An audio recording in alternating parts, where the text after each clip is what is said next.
Francesca, can we start with you telling me a wee bit about your role in your school? Of course. My name's Francesca Boyle and I am a class teacher. I'm the primary 6-7 teacher at St Winning's Primary School, and I'm also the 1+2 trainer. We recently won the Scottish Education Award for making languages come alive. Great, we're going to have a focus specifically on the intergenerational sessions that you did with primary 6 and 7.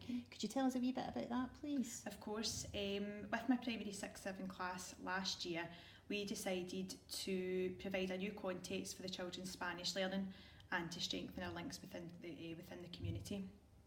We took the children to a local care home, a local over 60s club and a sheltered housing unit where the children taught the residents some basic Spanish phrases and numbers.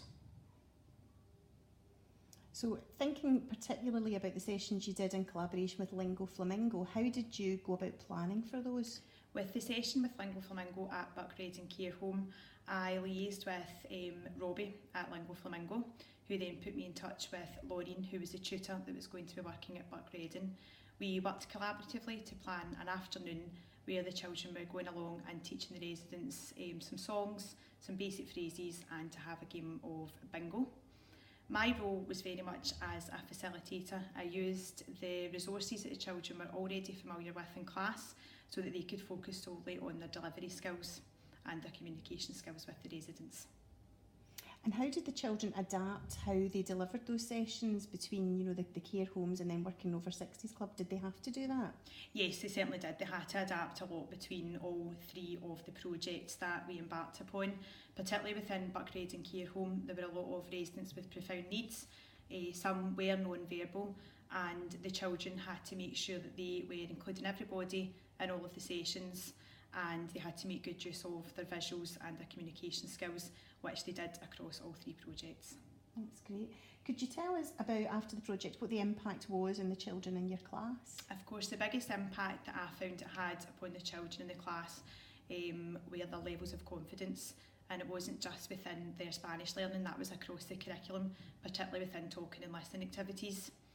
It also helped to raise the profile of languages within our school. The children have developed such a passion for learning Spanish, not just the language, but also finding out about the culture.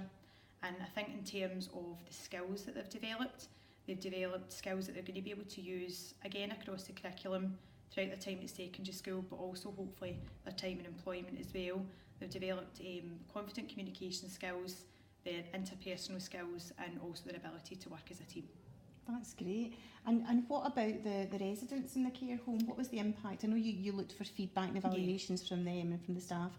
What impact did it have in them? I think the biggest impact for the residents was just the social impact and the opportunity that they had to interact with children in a different way. It tends to be a lot of the projects within the care homes, the residents are purely the spectators or the audience for maybe like a singing input at Christmas time.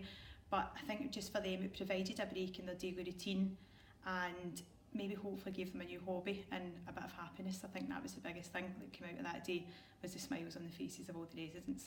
It was certainly lovely to see, and it was lovely to be part of. Thanks very much for your time, Francesca. Thank you very much. Thank